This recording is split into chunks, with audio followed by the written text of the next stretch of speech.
The issue of changing legislation, documents, or certain procedures is, of course, important, but it doesn't even come close to the threat to your life when you move to a new country and make the corresponding decisions. And this really is a cause for concern and raises a big question. Is it even worth moving to such a country?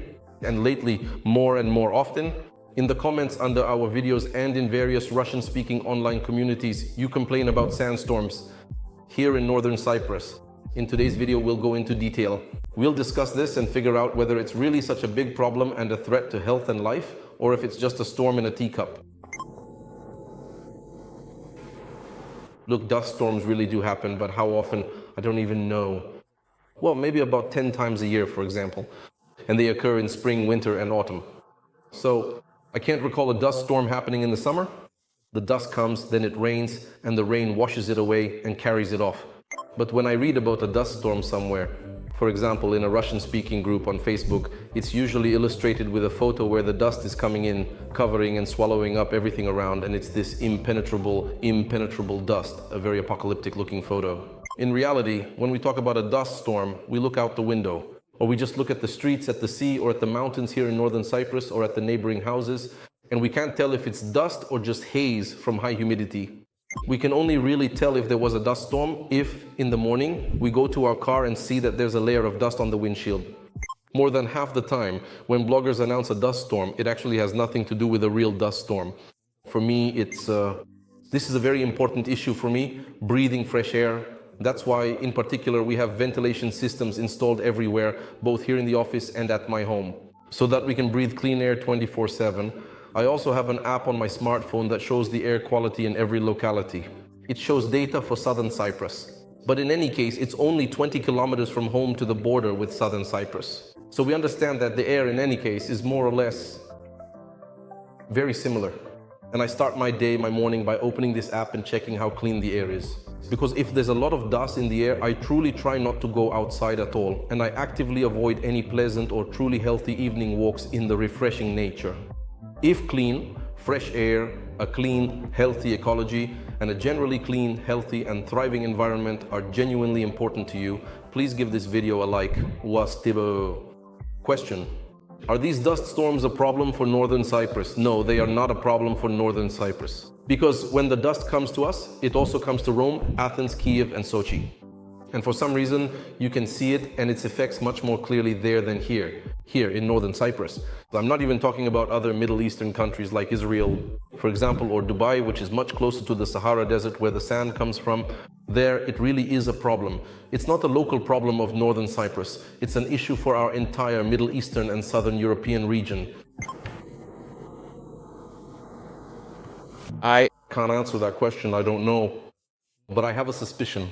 Look, when we go on vacation, for example, to Barcelona, which is also a resort, a beautiful seaside, non-industrial resort town, but at the same time, as soon as we step off the plane or say, walk out of the hotel in the morning, we immediately notice how dirty the air is there. Even though it's not an industrial city, we're not talking about Chelyabinsk, for example, we're talking about Barcelona. But because the city is bigger than the cities in Northern Cyprus, and because there are so many cars, the air there is very polluted. Maybe that's why in Northern Cyprus, any air pollution causes shock and panic, and we notice it immediately. But in big cities, in other places where the air isn't as clean, maybe it's just one of the factors and not even the most important one for the environment and air quality. Honestly, we've gotten spoiled. When I came here to Northern Cyprus, that's when you can really feel it. So at 7:30 in the morning, at 7:50, I leave the house. Back then I used to walk. Now I drive a car through the streets. I lived in the center of Kyrenia, and as I walk through the streets on my right and left, exotic plants, all kinds of flowers, different citrus trees in bloom, and the air is a bit humid, absolutely pure. And then there's this intoxicating aroma of the purest Mediterranean air, the heady scent of these exotic flowers all around on the right and left, jasmine.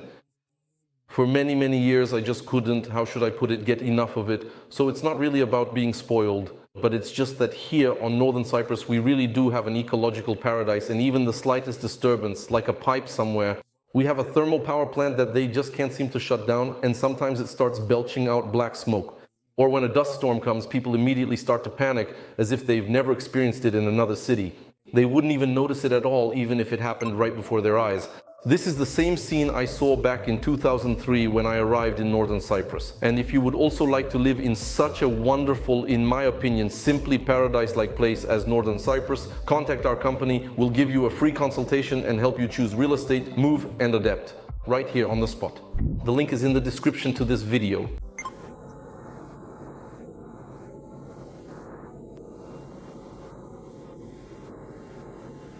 No, that doesn't happen in Northern Cyprus. Every time we see the sky looking hazy like this, we wonder, is it dust or is it just high humidity? Then I open the app and let everyone know whether it is or not. And when I get into the car behind the wheel, I look at the windshield to see if there's any dust or not. It's impossible to see it. I mean, to see it in the air, so there are never any emergencies here and there simply can't be. Question: these dust storms, are they a reason to completely give up on the idea of moving to the Mediterranean?